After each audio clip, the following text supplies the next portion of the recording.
Imagine being a young refugee fleeing war-torn Hungary, arriving in the United States with barely a grasp of English, yet determined to make a mark in the world. This was Andrew Grove's reality when he arrived in New York City in 1957. His early years were defined by struggle and adaptation, but Grove's resilience and hunger for knowledge led him to achieve extraordinary feats, from earning a PhD in chemical engineering to co-founding and eventually leading Intel. Grove became one of the most influential figures in Silicon Valley. Under his guidance, Intel made a dramatic pivot from producing memory chips to focusing on microprocessors, a move that transformed the tech industry forever. Grove didn't just manage, he revolutionized the art of management. His book, High Output Management, is a reflection of his journey, a practical guide infused with wisdom derived from decades of experience. But it's more than just a manual for managers. It's a blueprint for anyone seeking to maximize their productivity and create systems that lead to sustained success. Let's explore the principles that make this book a timeless classic, beginning with how it redefines the role of management itself. Chapter 1. The Essence of Management. Managers must focus not on their individual accomplishments, but on their impact on the team's overall performance.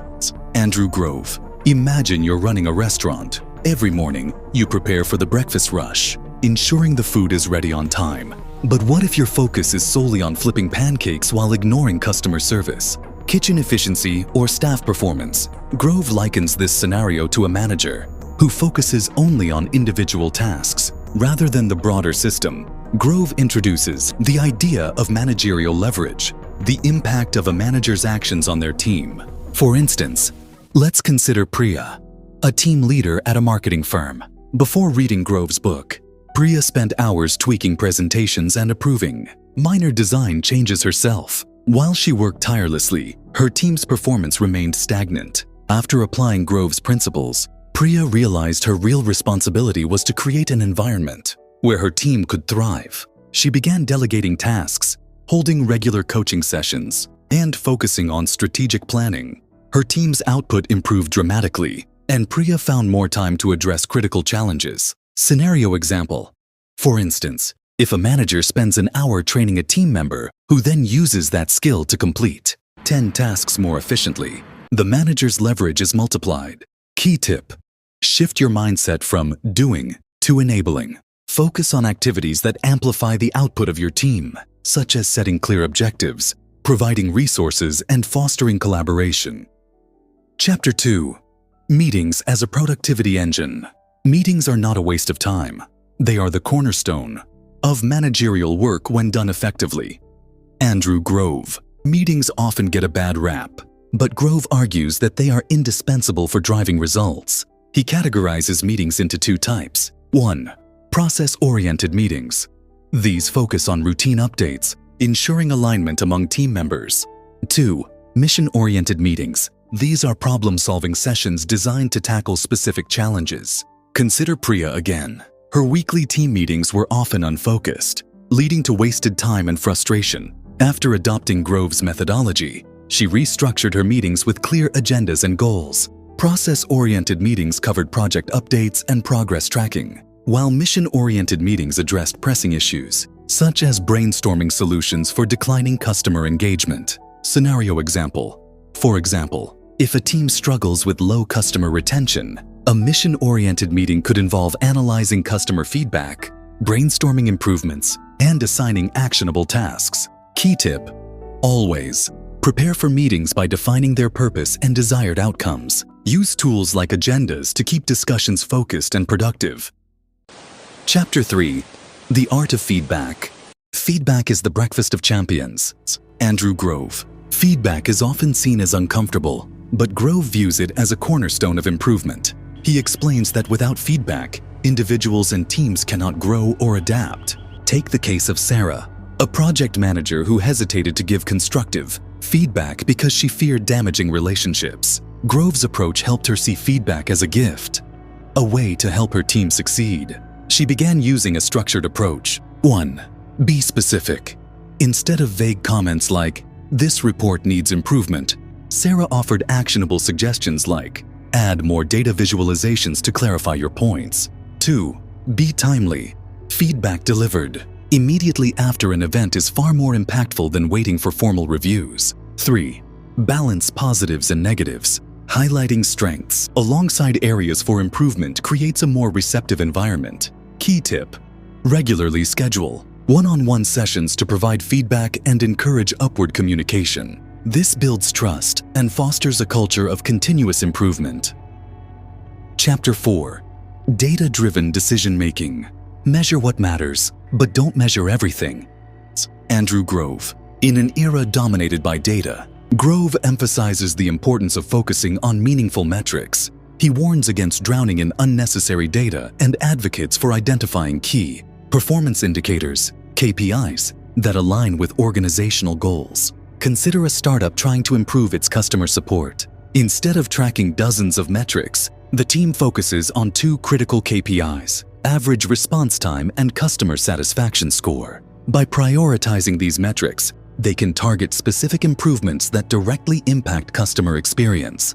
For instance, a sales team might track conversion rates instead of just total calls made, ensuring their efforts are aligned with outcomes. Grove also introduces OKRs, objectives and key results, a framework for setting measurable goals. Each objective is paired with 3 to 5 key results that indicate progress. This system ensures teams stay focused and aligned. Key tip: identify the metrics that matter most to your goals and revisit them regularly to ensure relevance. Chapter 5. Navigating change. The only thing that is constant in business is change. Andrew Grove. Change is inevitable, and Grove believes that successful managers must embrace it rather than fear it. He encourages leaders to anticipate shifts and adapt their strategies accordingly. For example, Priya's company faced a major industry disruption when a competitor launched an innovative product. Instead of panicking, Priya led her team through a strategic pivot, focusing on differentiating their offerings and improving customer relationships. Her proactive approach helped the company regain its competitive edge. Key tip: foster a culture of adaptability by encouraging experimentation and learning from failures. Chapter 6. Building trust through delegation. Delegation is not about offloading tasks. It's about developing others and multiplying impact. Andrew Grove. Delegation is a challenge for many managers who fear losing control.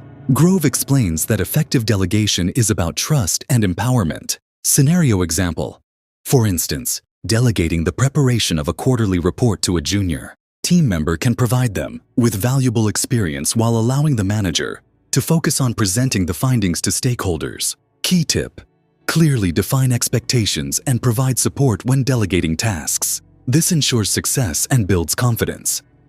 Chapter 7.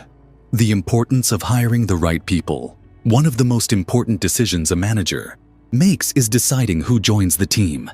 Andrew Grove. Hiring is a critical responsibility for any manager, and Grove dedicates substantial attention to it in high-output management. He emphasizes that the success of any organization is directly tied to the quality of its people. The cost of a wrong hire, whether in terms of productivity, morale, or resources, can be catastrophic. Imagine a growing tech startup struggling to scale its operations. The founder, overwhelmed by the demands of recruitment, rushes through the hiring process, prioritizing speed over fit. Soon, the new hires lack the necessary skills and don't align with the company culture, leading to inefficiencies and team conflicts. Grove's advice: don't hire for immediate needs, hire for long-term potential.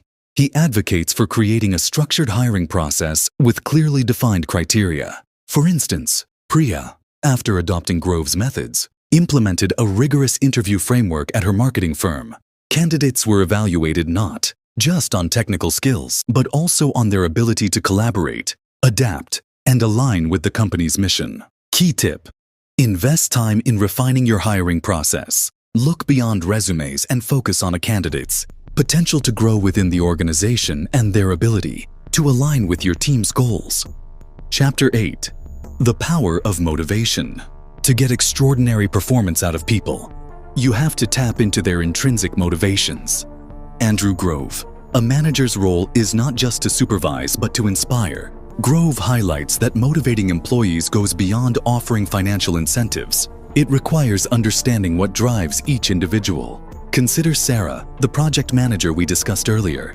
Before reading Grove's book, Sarah relied heavily on bonuses and rewards to motivate her team. While this worked temporarily, she noticed it didn't foster long-term engagement. After applying Grove's principles, Sarah started having one-on-one conversations with her team members to understand their personal and professional aspirations. She discovered that some team members valued opportunities for skill development, while others sought greater autonomy in their projects. By aligning tasks with these motivations, Sarah witnessed a remarkable increase in productivity and morale. Scenario example.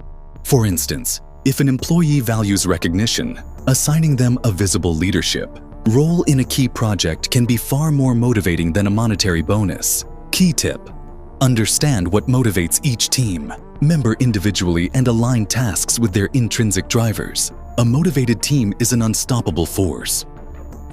Chapter 9. The Science of Continuous Improvement. Success breeds complacency. Complacency breeds failure. Only the paranoid survive.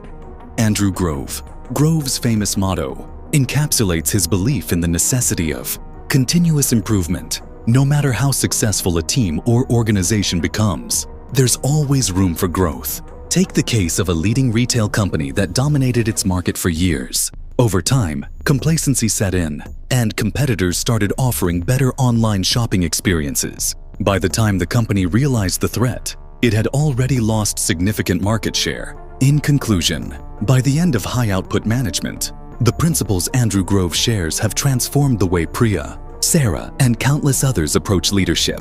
The book emphasizes that great management isn't about working harder, it's about working smarter and amplifying the efforts of those around you. From leveraging feedback to embracing change and fostering trust through delegation, Grove's insights provide a timeless framework for achieving extraordinary results. As Grove himself said, the output of a manager is the output of the organizational units under his or her supervision or influence.